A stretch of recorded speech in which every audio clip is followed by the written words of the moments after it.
Have you ever felt different, like you didn't belong, left out, othered? Well, today and in this service and entire weekend in our church, we are celebrating Disabilities Awareness. The awareness of things that can otherwise set us apart or differentiate us. But the good news is, in God's kingdom, all belong, all are gifted, all are welcomed. And so we celebrate the resilience of all of God's people. And wherever you lie on the varying, diverse spectrum of ability, differing ability, feeling that you belong, feeling displaced, feeling othered, you are a child of God, and you are a part of this worshiping community who seeks to follow Jesus, who unites all of us. So I am so glad you're here. Join your heart with mine as we worship the living God and we celebrate the beautiful diversity and full inclusion of all of God's creation. Let's worship together.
Song we could ever sing, worthy of all the praise we could ever bring, worthy of every breath we could ever breathe. We live for you.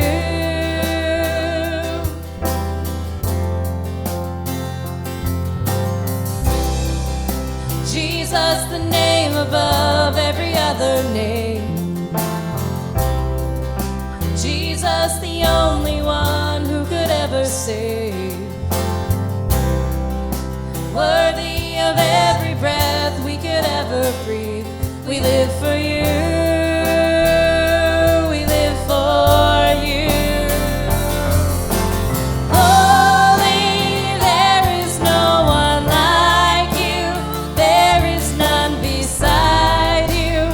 Open up my eyes in wonder and show me who you are and fill me with your heart and lead me in your love to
Hope is springing up from this old ground. Out of chaos, life is being found in you. You make beautiful things. You make beautiful things out of dust. You make beautiful things.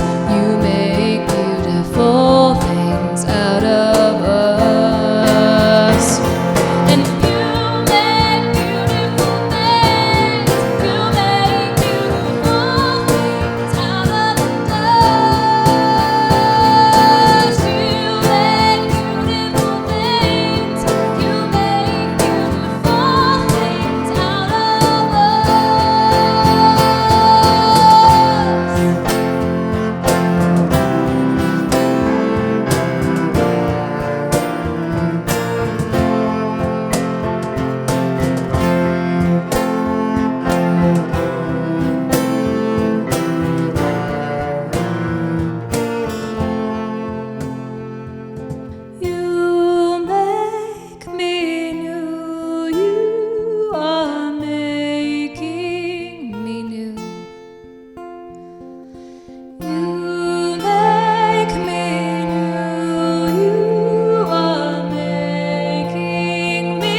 You make beautiful things out of us.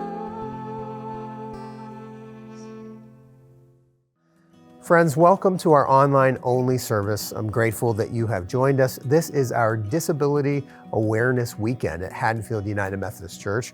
For over a decade, we have been celebrating a worship service, usually in January, in which we embrace the entire spectrum and diversity of varying abilities of all of God's children.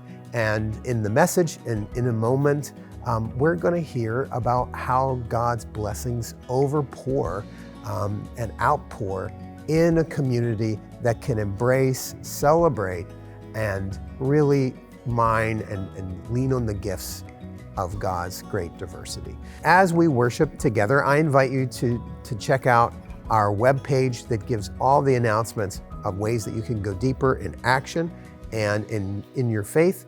The website is haddonfieldumc.org/now. That gives the relevant announcements of things that you can do, ways you can participate, things that you can learn. There are sermon notes for the message that's going to follow in this service. We have a small group guide called a Connect Guide. All of that information can be found on that website. Also, we welcome your generosity and ask that you support our ministries through giving to the church. HaddonfieldUMC.org, you can find the tab Give, or if you use that Now/Now page, you can find information to give to us online there. Also, you could just text the word Give to the number on your screen. But as we prepare to go deeper in our worship and celebrating the diversity of all that God is doing, I want to take just a moment and give you a glimpse of a new sermon series that's going to begin next week. So check it out. Are you waiting for something? A big break, the right moment, right person, or next big thing to come along? The problem with waiting is that in the meantime, we may struggle to feel a sense of purpose or direction. Join us as we explore the story of Esther, who was thrust from tragedy into opportunity. Don't wait any longer. Your moment is now to take action and make a difference. For such a time as this, the Esther story. Starting February 5th. Hi everyone, my name's Phil Fizzer. I've been asked to share just a few thoughts tonight as we mark this year's Disability Awareness Sunday. And I wanted to start in a kind of unusual place. 1950s United States Air Force. In the 1950s, the US Air Force took the measurements of 4,000 different pilots as they were attempting to build a cockpit that would be universally able to accommodate anyone getting behind the wheel to fly. And after taking the measurements of 4,000 individuals and designing this new cockpit, they found that almost none of the 4,000 Air Force members that they measured were able to fit perfectly into this cockpit. And from this was born something called the jaggedness principle. Basically, what the jaggedness principle says is that we cannot apply one-dimensional thinking to multi-dimensional complex problems. So in this sense, when we're using the word jagged, we're describing something that has many complex characteristics, right, that are interrelated in often very complex ways. So in this particular analogy, what the US Air Force was trying to measure was overall size of a pilot, right? And they focused on just a few aspects of a composite size, mainly height and weight, without recognizing the many other complex aspects of size and the way that these things can interrelate.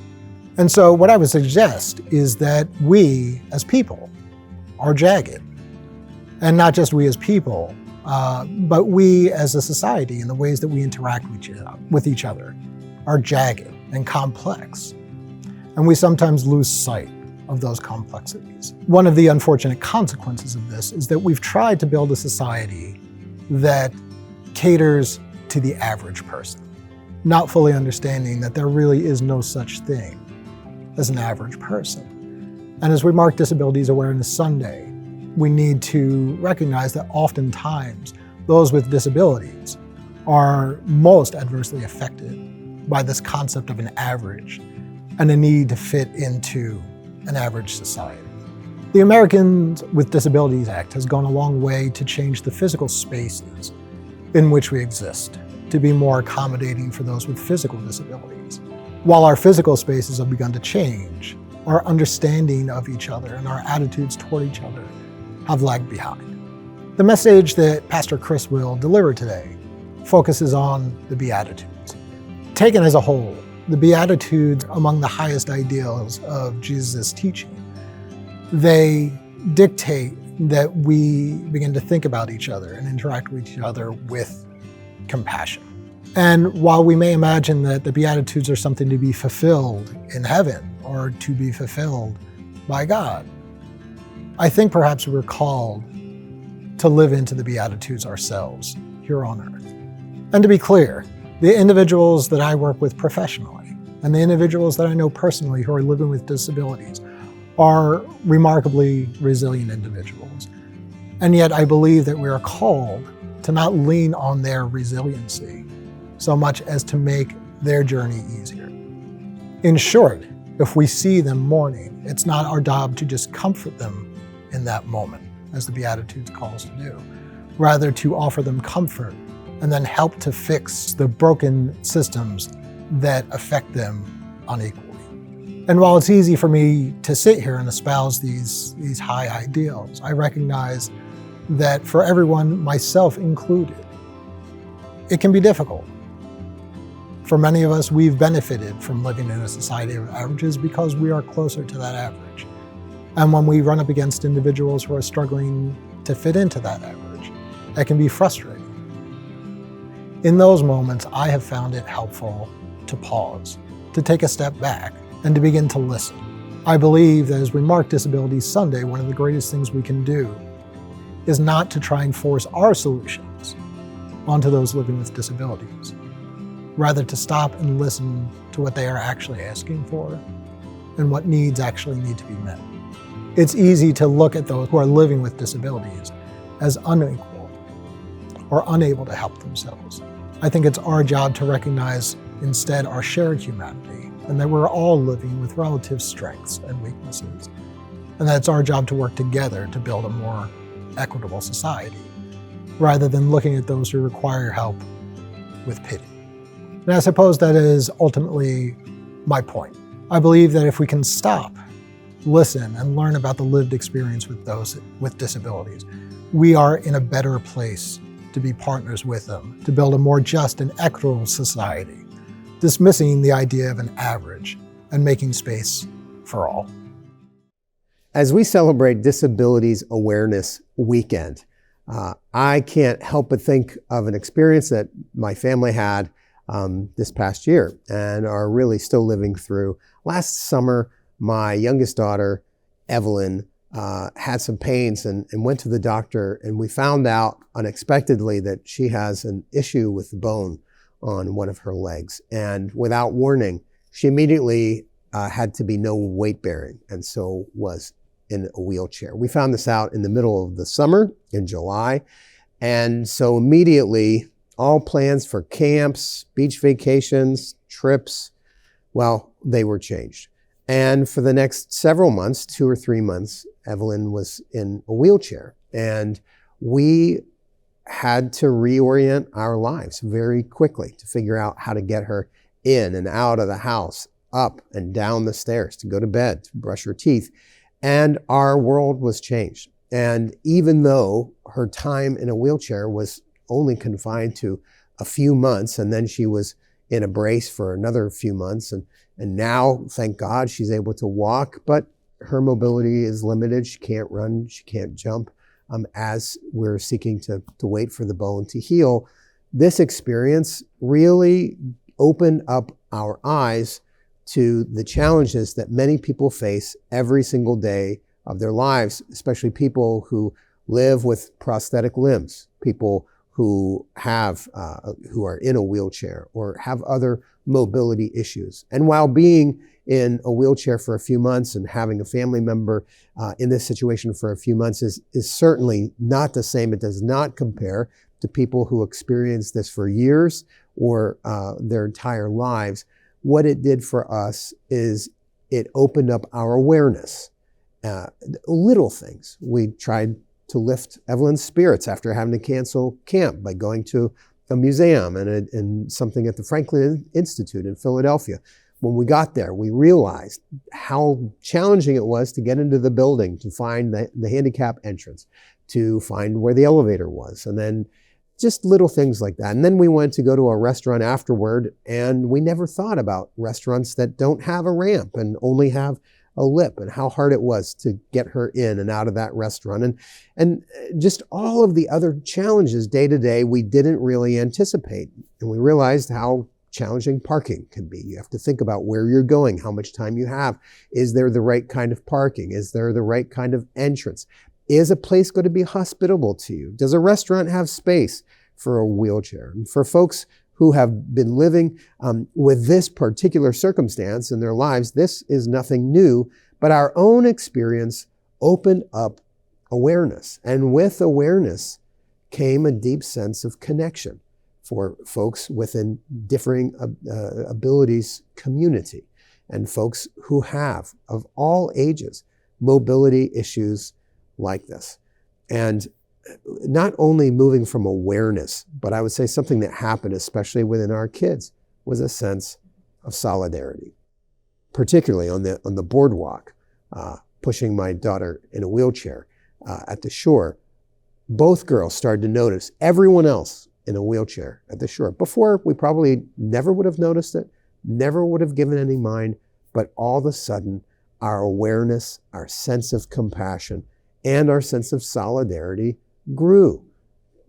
Understanding at a heightened level of sensitivity why it is so important to have accessible entryways, to have elevators, to do other things that are hospitable and embracing people. Solidarity is really what I want to look at today, particularly in the light of the Gospel of Matthew. The Beatitudes are those first 11 or 12 verses of Matthew 5, are considered to be the prelude of what is known as the Sermon on the Mount. And that is Jesus' first real instruction of his newly recruited disciples. Jesus in chapter 4 calls at least 4 disciples by name that we know of. And then it says that he healed and he traveled, he proclaimed the good news, and people from all over came. And then Matthew 5, it says he went up the mountain and began to instruct his disciples. And this is what the gospel says. When Jesus saw the crowds, he went up the mountains. And after he sat down, his disciples came to him. Then he began to speak. And he taught them, saying, "Blessed are the poor in spirit, for theirs is the kingdom of heaven. Blessed are those who mourn, for they will be comforted. Blessed are the meek, for they will inherit the earth. Blessed are those who hunger and thirst for righteousness, for they will be filled. Blessed are the merciful, for they will receive mercy. Blessed are the pure in heart, for they will see God. Blessed are the peacemakers, for they will be called children of God. Blessed are those who are persecuted for righteousness' sake, for theirs is the kingdom of heaven. Blessed are you when people revile you and persecute you and utter all kinds of evil against you falsely on my account. Rejoice and be glad, for your reward is great in heaven. For in the same way they persecuted the prophets who were before you." These words have always been a balm to my soul. They've always been comfort, words of deep affirmation for the places that are not usually celebrated in our lives. What a strange list of blessings. Now, the Hebrew word that may have been used, or the Aramaic version, and Jesus spoke Aramaic. The Gospels are written in Greek, but scholars believe that that Hebrew and Aramaic word that would have been used for blessed was likely ashrei. And ashrei in Hebrew literally means happy. Kind of bizarre. Jesus says, happy are the poor in spirit, those who mourn, the meek, those who hunger and thirst for righteousness, the merciful, the pure in heart, the peacemakers, and those who are persecuted for righteousness' sake. Now, while a great group of people, they don't necessarily strike me as those who would necessarily be on top of the happy heap. The poor, or the poor in spirit, whatever that means, the meek, those who mourn, those who are persecuted. What is this passage all about? Well, if you look at the very end of chapter 4, right before the Sermon on the Mount begins, in verse 23, it says, Jesus went throughout Galilee, teaching in their synagogues and proclaiming the good news of the kingdom of God and curing every disease and every sickness among the people. This passage, the entire Sermon on the Mount that Jesus is teaching his new students, the word disciple comes from discipline. He is disciplining his students in a spiritual understanding, spiritual principles. And it's all about, as verse 23 of chapter 4 says, the good news of the kingdom of God. Well, really, the Gospel of Matthew doesn't talk a lot about the kingdom of God. That language appears in Luke. Matthew uses this term kingdom of heaven that Jesus is constantly proclaiming. Good news of the kingdom of heaven. And of course, it says, blessed are the poor in spirit, for theirs is the kingdom of heaven. Now, in Hebrew, again, if you look at the root of the language that Jesus would have used, Malkut Hashamayim, the kingdom of heaven, contains this word Shamayim. And Shamayim is the opposite of Mayim. Mayim is water. And in the creation story in Genesis, it says that God created Mayim, water below, and then God put Shamayim, water above. So if you think of the blue sky, the clouds, Shamayim is a word that means heavens, sky, and is often used for heaven, God's reign. And really what it means is that which is on earth and that which is above us, and that which we don't necessarily control or understand. It is beyond. And so when Jesus preaches about the kingdom of heaven, it's really contrasting the kingdom of earth, the kingdom of that is below the kingdom of earth, and the kingdom of that which is beyond us, which is the kingdom above or of heaven. Now, what's the kingdom of earth or below? The kingdom of Caesar, the empire, the Roman Empire, the kingdom of Herod, who was a vassal king of Israel, or particularly Judah, where Jerusalem is. And so the earthly kingdoms or earthly reigns are where we get our value systems and our law. That's where we live day to day. But Jesus is preaching the good news that there is another reign that in some ways has counterintuitive and even paradoxical values, like the one that he is teaching here. That happiness does not come necessarily in the terms of the kingdom below, which is usually what? Fitting in, getting ahead, being successful, having what you want, being in control, being powerful, being in the shape that you want, being agile, able, fit, strong, beautiful. That's what the kingdom of below says is the recipe for happiness. But Jesus says, blessed, ashrei, happy are those who are poor in spirit, for theirs is the kingdom above, the economy of where God dwells and reigns. And remember, when Jesus proclaims the kingdom of heaven, Malkut HaShamayim, he's saying it is at hand. It's already around us. But we see that which is below, we see the things around us in the earth, but God is already reigning. And our hearts dwell there. That's where we find our primary citizenship. So if we look at this list of folks who are happy and blessed in God's reign, what it really means is those who are attuned to God's working and God's presence, and who find their joy, their satisfaction, and their purpose, not in stuff, not in human success or human favor, but in God. This phrase, poor of spirit, has always boggled my mind a little bit. What does that mean? Blessed are the poor in spirit. The Gospel of Luke, in a version that's similar, it's called the Sermon on the Plain. Jesus gives very similar teachings, but in the Sermon on the Plain in Luke, Jesus says, blessed are you who are poor. But in Matthew, he's talking to disciples, not the crowds. And he says, blessed are the poor in spirit, So it's a little different than earthly poverty.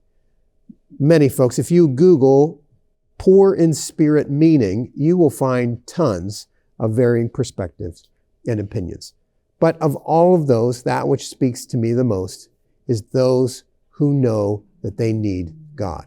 Whatever it is that can reduce our faith and our trust in our own power and ability, a poverty in spirit is not that we're not rich in God, but it is that we know, whatever it is, we know that we need God. And so that which causes a yearning for the strength and the power and the presence of God. And so as Jesus gives these spiritual principles for his disciples, he's helping them to remove their primary citizenship, their heart, from the kingdom below, and to begin not only to reside in the kingdom above, in the kingdom of heaven, but also to see for the first time the blessedness and belovedness in all those around him. Now it says in Matthew 4 that Jesus healed, it says, every sickness and every disease. His disciples were about to embark on a ride. They would see some of the greatest hurts in the world. People who couldn't walk, people who couldn't see, people who had been cast out of society.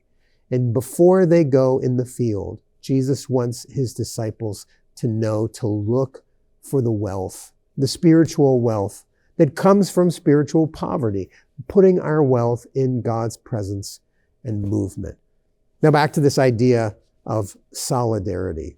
I believe that being a follower of Jesus, like the disciples who heard that Sermon on the Mount for the first time, being in solidarity with all of God's people is not seeing those who hurt or who have different abilities or different gifts, not seeing them with pity, but really having a sense of deep connection and appreciation and knowing that God is at work in amazing and beautiful ways.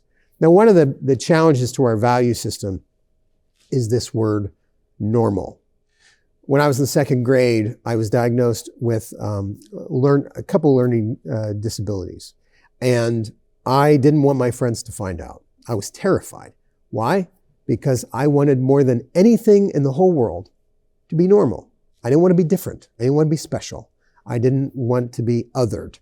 I just wanted to fit in and to be normal. And that's kind of the kingdom of the earth values, to be normal, to fit in, to be like other people. And so if we have things that limit our speech or our mobility or things that put us aside, think to my daughter's experience going back to school in a wheelchair in September. She wasn't allowed to go out to recess. She wasn't allowed to participate in gym class, and very quickly felt left out as a new class of third graders made friends. What are the things that cause us to feel on the outs in the values of the kingdom of this world? Whatever it may be about you or members of your family or loved ones, it can create this sense of isolation and unhappiness. But in God's reign, in God's realm, it helps us to realize that there is a blessedness when we are in communion with God and can be in solidarity with all people. And if you've had an experience in which you have felt left out or othered, you, like me, perhaps it gives you a sense of compassion and love and solidarity for all people. When I was in 7th or 8th grade, I then would receive another diagnosis of Tourette's syndrome, which is a movement disorder. Again, terrified, absolutely terrified of being found out and considered not normal. I'm really grateful today that we try very hard not to use these words, normal, different, other. Instead, words like typical or atypical, differing abilities are used to help us to understand that there's nothing wrong, there's nothing broken if we are different from that which is the mainstream, because like God's kingdom values, we understand that there is a wonderful, beautiful, and amazing gift in all of God's people if we can change our perception and our understanding. It goes a little deeper than that. I recently read an article called Grace Under Pressure, Wesleyan Moves from Charity and Advocacy to Deep Solidarity by theologian Jörg Rieger. And this article gives this concept, grace under pressure. Rieger says that grace is usually experienced the most at the fringes of life, when we are living the challenges of life. That's when often we experience God's grace the most, if we are struggling financially, or when we go through hardship, or when we are finding challenges. Because yes, we can experience loneliness and difficulty, but also I have found that that's when generosity of other people shows up. That's when new friendships, unexpected blessings show up. That's when God's strength that I didn't know resided in me. That's when so many unexpected things can happen. Rieger says that the Wesleyan means of grace, the things that John Wesley and the early Methodists taught we are to practice, are ways of experiencing God's grace when life is under pressure. Those means of grace are feeding the hungry and visiting the poor and the sick and those in prison. When we go to the difficult spaces of our lives, that is where we experience God. And yet we're always seeking the mountaintop experiences, the serenity, the moments of Zen, the moments of clarity. But usually at times of success, that's not necessarily when we experience God's profound grace. It's usually the things that cause us to be poor in spirit, poor in self-reliance, acknowledging our need for the grace of God. And what he says is, in these terms, the things that we do for others who are hurting should not stop at what most Christians' actions do, which is charity. When we see people who are hurting, or as I mentioned, different or othered, usually the first thing is we feel bad. And we try and help, give to a cause, give money, do something kind. And that's charity. And he says the problem with charity is that it doesn't really change the situation or the structures or enable people to be liberated from their situation. And it usually keeps one person superior to the other. I have, I give, you don't have, you need. And he says the next level that Christian actions when people are hurting or othered in the world is that of advocacy, in which we advocate for people. Think about advocating for the needs of differently abled people, a very important action that can help changes to happen. It can help churches to build ramps and to put in elevators. Advocacy is important, but it's not the end. That if we truly are living out the grace of God, because you see, advocacy also keeps some on top. They seek to be the voice for those who have no voice. But solidarity is an understanding that those with different abilities also have tremendous value, tremendous gifts, because in God's reign, they are no less and no different, but they are blessed.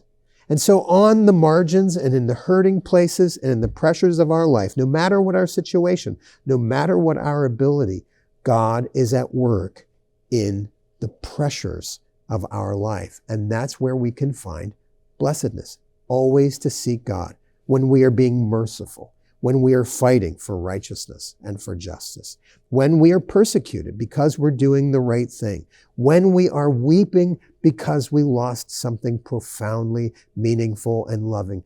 God is with us under pressure. And we, as followers of Jesus, are to live our lives so that when we find others living under pressure, we live in a sense not just of awareness, but of solidarity. So that when we find people who may be othered by our society, don't feel bad. Befriend, learn, receive the gifts of, celebrate the diversity of.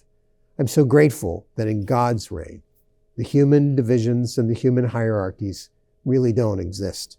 For God's blessing and happiness are on the poor in spirit, on those who mourn, on the meek, on those who hunger and thirst for righteousness, the merciful, the pure in heart, the peacemakers, and yes, those who are persecuted for Jesus Christ's sake.